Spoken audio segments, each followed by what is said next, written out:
नमस्कार मित्रों, मैं हूं एस के अनिल। समझिए, आज हम चर्चा करने वाले हैं तीन राशियों के बारे में। मेष राशि, वृषभ राशि और मिथुन राशि।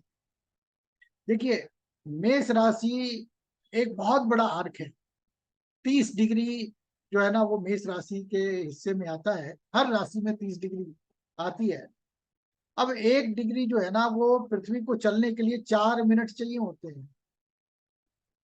तो 30 डिग्री चलने के लिए 120 मिनट चाहिए होता है। तब अब उसी 120 मिनट के अंदर में कितने लोग पैदा होते होंगे? हमारे हिंदुस्तान में 1 सेकंड में एक बच्चा पैदा हो जाता है। इस हिसाब से एक राशि के अंदर 7200 बच्चे पैदा हो जाते हैं रोज। पूरे विश्व में अनुमान के हिसाब से 1 सेकंड के अंदर 4 बच्चे पैदा होते हैं। तो आप आइडिया लगाइए, केवल हिंदुस्तान में 12 राशियों के अंदर 24 घंटे में 86,400 बच्चे पैदा हो जाते हैं। तो क्या सबका भविष्य एक जैसा होगा? 9 अरब की आबादी लगभग हमारे विश्व की है और 12 ही राशियां हैं।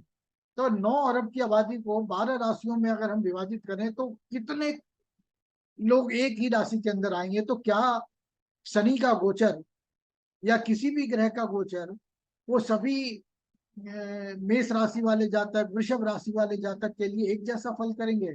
कभी नहीं कर सकते। इसलिए ये जो ट्रांजिट का जो फलादेश है, कोई भी करता हो, आप देख लीजिए पूरे फेसबुक पे, यूट्यूब पे, कहीं पे भी जो भी लोग कर रहे हैं कि इस राशि वालों का शनि जो है वो बहुत अच्छा और शनि बहुत बुरा, गुरु बहुत अच्छा, गुरु बहुत बुरा। ये कथन जो है ना, ये सत्य नहीं है। हम कोशिश करेंगे आज आपको ये समझाने के लिए कि ग्रह की जो गोचर होती है राशियों पे, वो एक स्थूल होता है। और उससे थोड़ा सा माइन्यूट जाएं तो ग्रह का गोचर उस राशि में पड़ने वाले नक्षत्र डिग्री वाइज, तो जो नक्षत्र है उसके ऊपर जब जाता है तो वो थोड़ा सूक्ष्म हो जाता है। फिर वो ग्रह जो है, आपकी कुंडली के अंदर भी उस ग्रह की कोई दशा चल रही हो, तभी वो ग्रह अपना फल दे पाता है। अब कोई बोले कि शनि साहब आपकी कुंडली के अंदर जो है ना वो बहुत अशुभ गोचर में है, लेकिन आपकी कुंडली में तो शनि की कोई दशा ही नहीं चल रही है, तो वो फल बुरा या अच्छा फल देने के लिए तो असमर्थ है। उसकी बारी आएगी तभी तो वो अपना फल देगा। और हर किसी की कुंडली के अंदर में प्रत्येक ग्रह, शनि को ही ले लीजिए, जितने भी जीव हैं इस दुनिया में उन सब की कुंडली के अंदर शनि का जो स्वभाव है, जो उसका फल देने का जो तरीका है, वो एकदम भिन्न भिन्न होता है। वो डिपेंड होता है कि वो शनि जब आप पैदा हुए तो वो कौन सी राशि में था, किस डिग्री में था, इसलिए वो कौन से नक्षत्र में आएगा।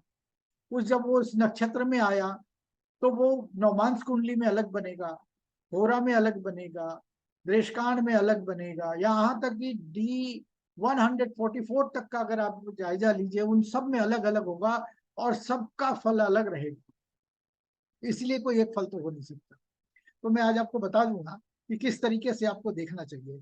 तो मैं मेष राशि के बारे में पहले चर्चा करता हूँ कि आप सबसे पहले तो ये देखिए कि अगर मैं बोलूं आपको कि अभी शनि जो है मेष लग्न वाले के लगन से एकादश भाव में यानी कुंभ राशि के अंदर शनि जो है ना वो वक्री चल रहे हैं।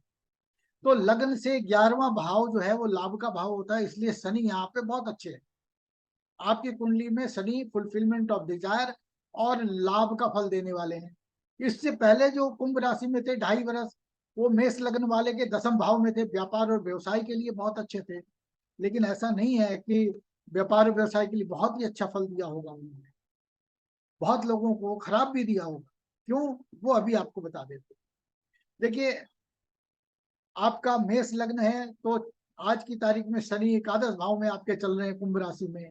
मान लीजिए आपकी राशि भी मेष है, तो भी चंद्रमा से शनि एकादश भाव में चल रहे हैं। तो ये शनि का जो गोचर है ये बहुत अच्छा गोचर है। लेकिन मैं आपको बताऊं कि यदि मेष राशि है आपकी, लेकिन आपका नक्षत्र भरणी है, तो भरणी वाले नक्षत्र के लिए जो है ना, देखिए मैंने जो बताया है आपको वो आप ध्यान से समझें। और आप, जो मैं बोलूं कि यहाँ से लेकर के यहाँ तक आपको परेशानी, तनाव या किसी न किसी बाधा से गुजरना पड़ा होगा, कोई हानि, स्वास्थ्य हानि, रिश्तेदारी के अंदर परेशानी, ऐसी कोई घटना घटित हुई होगी। और अगर ना हुई हो, आप मुझे कमेंट बॉक्स में जरूर लिख के बताना। हुई हो तो भी बताना, ताकि और लोगों को भी पता चले। तो अब आपको बताऊं कि ग्रह जो है वो अपना दुष्परिणाम किन लोगों को नहीं दे पाते।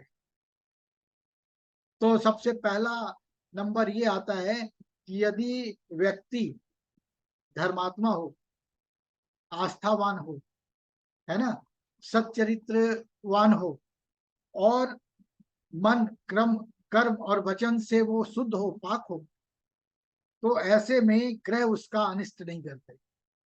ग्रह कभी भी धर्मात्मा, महामुनि, ऋषि, ऐसे जातकों के लिए कभी अशुभ फल नहीं देते, क्योंकि वो कोई काम नहीं गलत करते।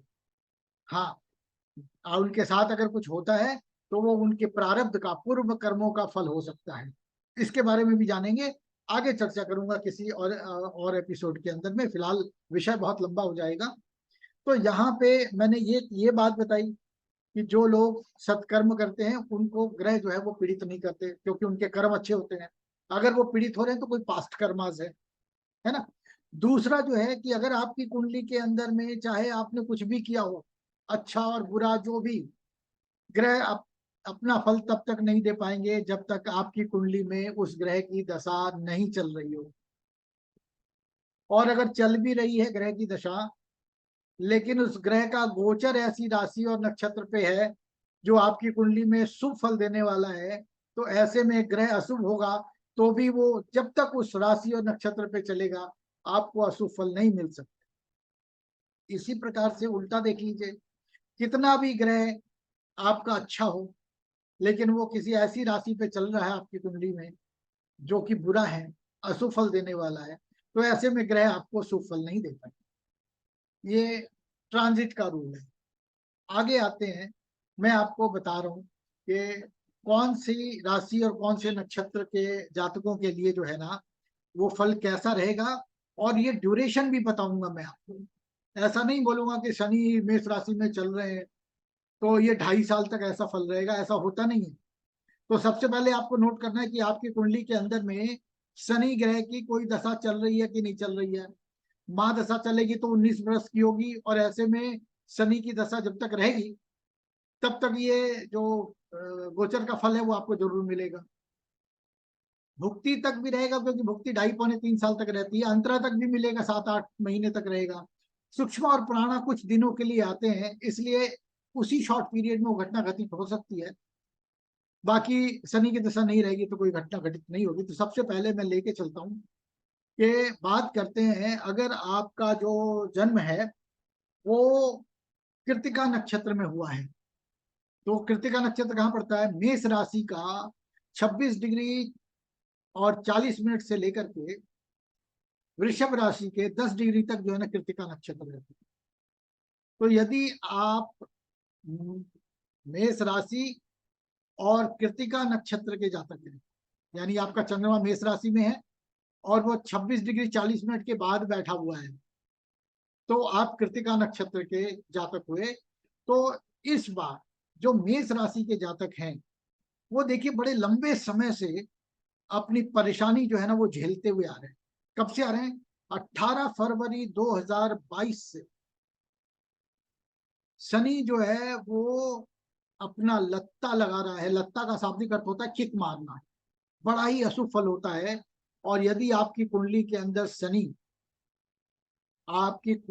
शनि किसी ऐसे ग्रह संयोग में बैठा है जो कि रोग का कारक हो, जो कि सेपरेशन का कारक हो, दुर्घटना का कारक हो, या लॉस, व्यापार में लॉस का कारक हो, धन हानि का कारक हो, मृत्यु का कारक हो, या किसी परिवर्जनों के लिए वो बहुत अशुभ हो, इन्वॉल्वमेंट कमिटमेंट से, तो ऐसे में आपने नोट किया होगा 18 फरवरी 2022 से 2023 का 15 मार्च, ये आपके लिए बहुत अशुभ गया होगा। आप कमेंट बॉक्स में लिखना कि मेरी शनि की दशा चल रही थी और ये घटना घटित हुई या नहीं हुई, परेशानी थी कि नहीं थी। एक और भी बात मैं आपको बताना भूल गया कि अगर आपकी कुंडली का लग्न बहुत मजबूत है तो छोटी मोटी घटनाएं आपको पीड़ित नहीं कर सकती, है ना। लग्न अगर बहुत मजबूत है तो छोटी मोटी घटनाएं आपको पीड़ित नहीं कर सकती। इसका एक एग्जाम्पल देखिए कि मान लीजिए एक व्यक्ति है, वो अरबपति है और उसको किसी कारण से 2-4 लाख रुपए का नुकसान हो जाता है, तो उसको कोई फर्क नहीं पड़ता। लेकिन एक व्यक्ति ऐसा है जिसके पास कुल पूंजी ही 1 लाख रुपए है और उसका 1 लाख का नुकसान हो जाए तो बहुत पीड़ित करेगा। आप इस संदर्भ में इस बात का ध्यान रखना। तो लगन आपको बहुत मजबूत हो तब भी आपको छोटी मोटी परेशानियां ज्यादा परेशान नहीं करती, आप आसानी से उसको झेल जाते हो। तो आप सुने, अगर चंद्रमा आपका मेष राशि और कृतिका नक्षत्र में है तो 18 फरवरी 2022 से लेकर के 15 मार्च 2023 तक आप किसी न किसी परेशानियों से जरूर जो है वो गुजरे होंगे।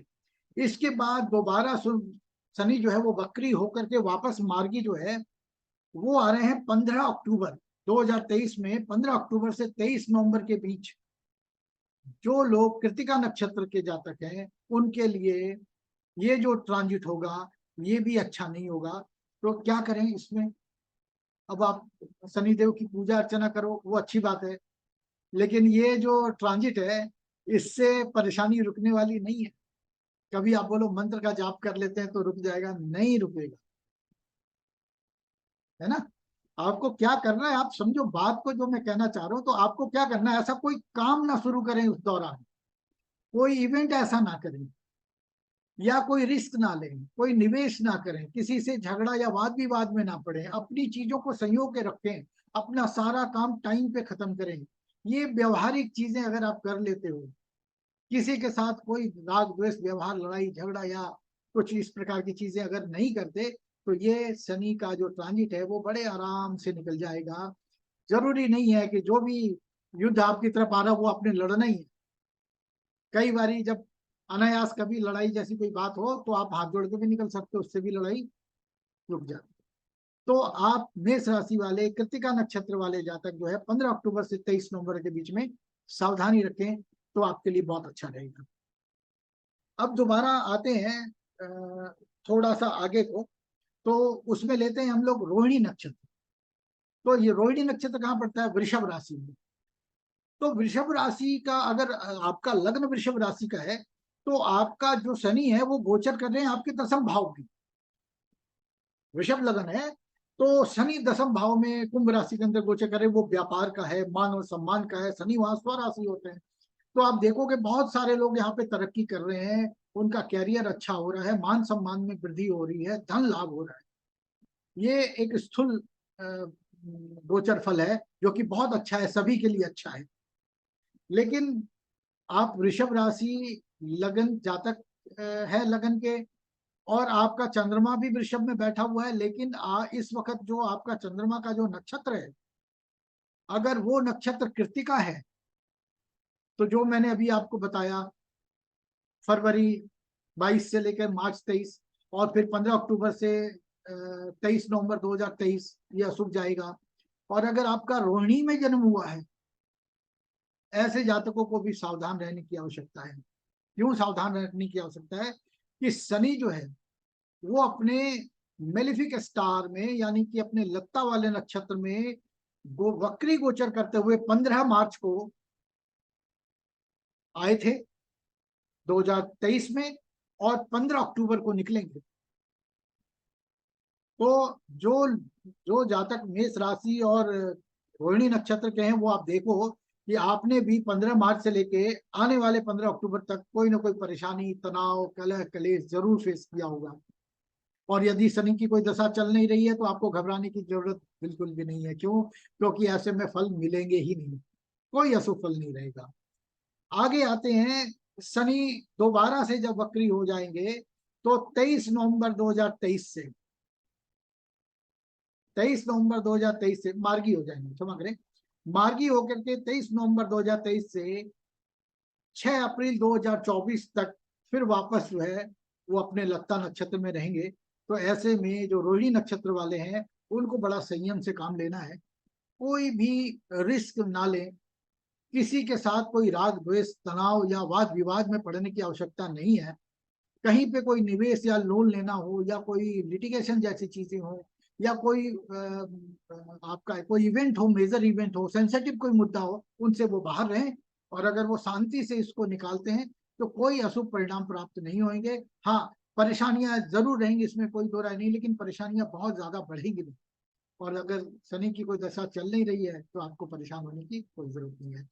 तो अगर आप कृतिका और रोहिणी नक्षत्र के जातक हैं तो ही आपको सावधानी रखने की जरूरत है। बाकी मेष राशि के अंदर अश्विनी नक्षत्र वाले, मृगशिरा नक्षत्र वाले, ये दो जो जातक ऐसे हैं जो बहुत ही मौज करेंगे और सब कुछ अच्छा रहेगा, धन मान यश पद और प्रतिष्ठा प्राप्त होती रहेगी। ऐसा नहीं है कि कृतिका और रोहिणी वाले के लिए अच्छा नहीं रहेगा। अगर उनका लगन मजबूत है और वो अ, बहुत व्यवस्थित रूप से काम करते हैं और परेशानियों को या तनाव को या कोई ऐसी घटना को अवॉइड करना जानते हैं, सीखते हैं, समझते हैं, तो भी उनको बहुत कम फल मिलेगा। और अगर आपकी कोई दशा नहीं चल रही शनि की तो डरने की कोई जरूरत ही नहीं है। आप देखेंगे कि आपका जो शनि का गोचर जो है वो बहुत अच्छा फल देने वाला है। लेकिन एक अकेला चना भांड नहीं फोड़ता, वैसे अकेला शनि कुछ करेगा नहीं, क्योंकि एक साथ 5 दशाएं चलती हैं। महादशा, भुक्ति, अंतरा, सूक्ष्म और पुराणा, और interplay of sun and moon होता है। जब सारे के सारे ग्रह एक ही घटना को बोले तभी वो घटना घटित होती है, नहीं तो नहीं होती है। तो बड़ा स्थूल सा है, लेकिन यहाँ पे आपको परेशानी जरूर अनुभव होगी। मैं आपको दोबारा से याद दिलाऊंगा कि आप कमेंट सेक्शन में, कमेंट बॉक्स में जरूर लिखें कि इस दौरान आपको कैसा महसूस हुआ, अच्छा या बुरा, मेरा कथन आपको कैसा लगा, ये आप जरूर लिखें। दूसरा लेते हैं गुरु का। अब मेष राशि वालों के लिए गुरु जो है ना, अभी मेष राशि में ही गोचर कर रहे हैं, राहु के साथ गोचर कर रहे हैं। तो एक तो गुरु चंडाल योग बना हुआ है, लेकिन नक्षत्र एक नहीं है। आप देखेंगे कि नक्षत्र अलग अलग हैं, तो राशि एक है लेकिन दोनों का डिस्टेंस बहुत है, इसलिए प्रभाव जो गुरु चंडाल योग है वो बहुत कम है, थोड़ा है, आंशिक है। इससे ज्यादा कोई परेशान होने वाली बात भी नहीं है। ये सिर्फ कहने वाली बात है कि गुरु चंडाल योग है तो ऐसे में बहुत परेशानी होगी या स्वभाव खराब होगा या सोच विकृत होगी, ऐसा कुछ नहीं है। सज्जन पुरुष का जो विचार है या कर्म है वो कभी नहीं खराब है। तो अब मैं बात करता हूं पुनर्वसु नक्षत्र वालों के लिए और आद्रा नक्षत्र वालों के लिए। तो जो आद्रा नक्षत्र है और जो पुनर्वसु नक्षत्र है ये मिथुन राशि के अंदर आते हैं। तो मिथुन राशि अगर है तो चंद्रमा आपके शनि आपके नवम भाव में चल रहे हैं, भाग्य भाव है, पुण्य का भाव है, धर्म का भाव है। तो ये भाव बड़ा अच्छा है और शनि का गोचर यहाँ पे बहुत अच्छा रहेगा।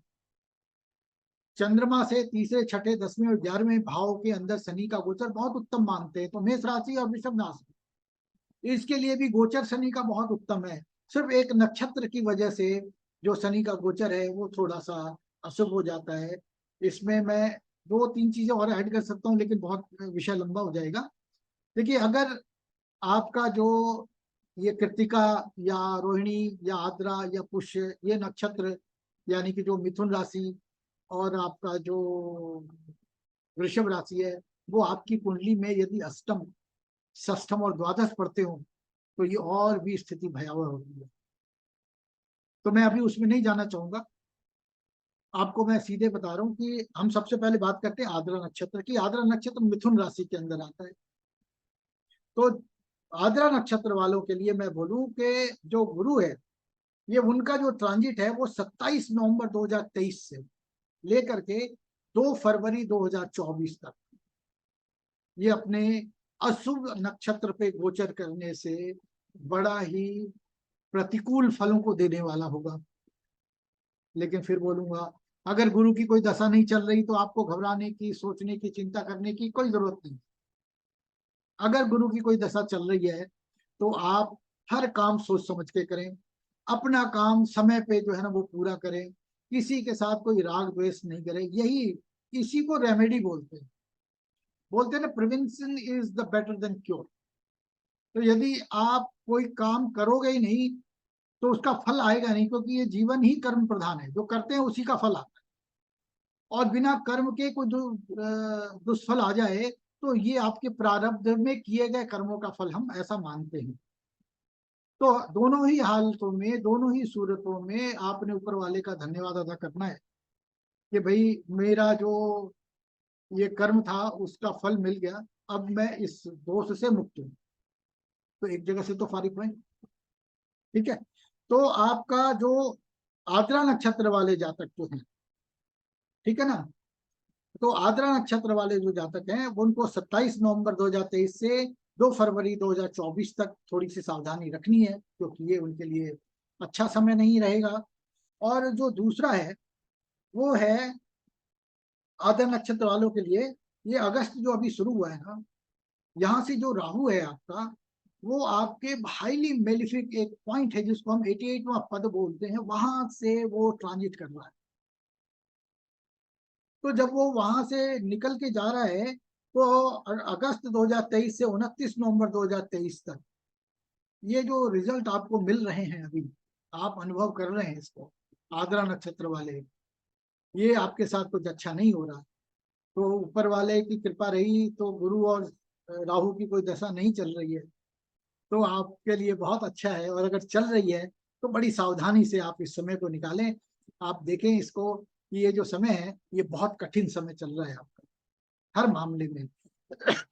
जहां जहां भी आपकी इन्वॉल्वमेंट है, कोई भी मुद्दा चल रहा है, उसके अंदर कुछ ना कुछ ऐसी चीज आ रही है जो कि अच्छी नहीं।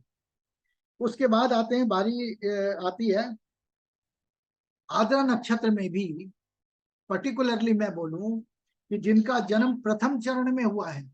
आद्रा नक्षत्र, हर नक्षत्र 13 डिग्री 20 मिनट का होता है, और हर नक्षत्र को 4 भागों में बांटते हैं, और 3 डिग्री 20 मिनट का एक पद होता है, एक चरण होता है। तो आद्रा नक्षत्र के प्रथम चरण में जो जातक जन्मे हैं, उनके लिए जो रिजल्ट है वो और भी ज्यादा सेंसिटिव है।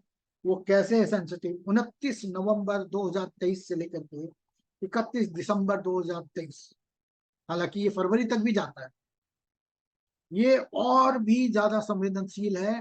और मैं समझ सकता हूं कि यदि आपका जन्म आद्रा नक्षत्र में हुआ है तो बहुत परेशानियों में आप गुजर रहे हैं। और ऊपर वाले का शुक्रिया अदा करना अगर आपका गुरु और राहु की कोई दशा न चल रही हो। ठीक है। तो मेष राशि के अंदर पहला नक्षत्र अश्विनी, दूसरा नक्षत्र भरणी, तीसरा नक्षत्र जो है ना वो कृतिका। तो फिर वृषभ राशि में जो 10 डिग्री है वो कृतिका है, फिर रोहिणी आएगा, और फिर उसके बाद आ जाएगा मृगशिरा। फिर मिथुन में मृगशिरा का कुछ भाग जो है ना वो रहेगा, फिर आद्रा, और फिर पुनर्वसु। तो आपको ध्यान रखना, ये 3 राशि वाले जातक खास करके जिनका जन्म नक्षत्र कृतिका, आद्रा और पुनर्वसु है, उसके बारे में बता रहा हूँ। तो जो लोग आद्रा के प्रथम चरण में जन्मे हैं, 29 नवंबर से उनको बहुत ज्यादा सावधानी रखने की जरूरत है, और किसी के साथ भी किसी भी प्रकार का कोई राग द्वेष या रिस्क वाली कोई बात न हो, इसका ध्यान रखें। पुनर्वसु नक्षत्र की बात करते हैं, तो पुनर्वसु नक्षत्र वालों के लिए आप देख रहे हैं कि गुरु जो है ना वो 21 जून से ही बहुत प्रतिकूल गोचर कर रहे हैं। तो जिन लोगों का जन्म मिथुन राशि में हुआ है, यानी चंद्रमा जिनके मिथुन राशि में है और पुनर्वसु नक्षत्र में है, उन जातकों को 21 जून से लेकर के 27 नवंबर तक का जो समय है, ये बहुत गड़बड़ और तनाव वाले जा रहे हैं। कुछ न कुछ अप्रत्याशित या अशुभ घटनाएं घटित हो रही हैं।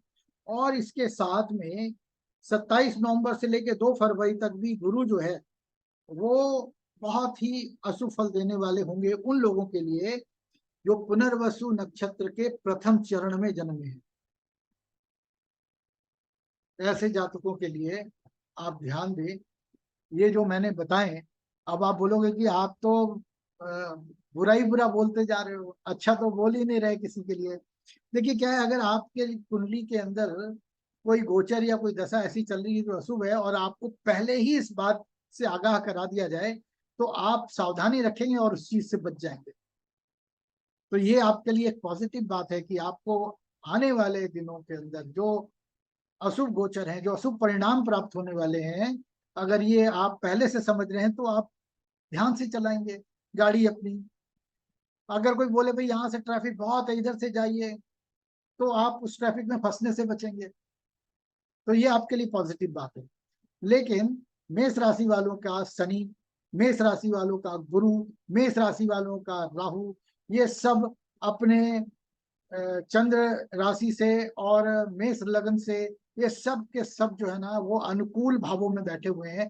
केवल और केवल वृषभ राशि वालों का जो गुरु है वो 12वें चल रहे हैं, राहु 12वें चल रहे हैं, तो 12वां व्यय का कारक है। लेकिन कोई जरूरी नहीं है कि व्यय का ही फल मिले, हानि का ही मिले। हो सकता है आपको निवेश से फल मिल जाए, विदेश से फल मिल जाए।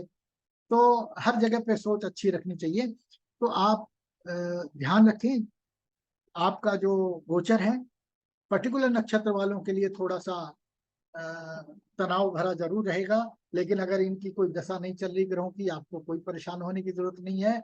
अभी के लिए फिलहाल इतना ही। दोबारा से याद दिलाऊंगा, जो भी मैंने आपको डेट्स दिए हैं उन डेट्स में आपको कैसा अनुभव हुआ ये मेरे कमेंट बॉक्स में लिख के मुझे बताएं, और बाकी लोगों को भी पता चले कि वाकई जो है जो डेट्स मैंने बताए हैं वो स्थूल नहीं था, थोड़ा माइन्यूट था, और वो आपको कैसा लगता है ये भी मुझे लिख भेजिए। अभी के लिए फिलहाल इतना ही। शुक्रिया, धन्यवाद।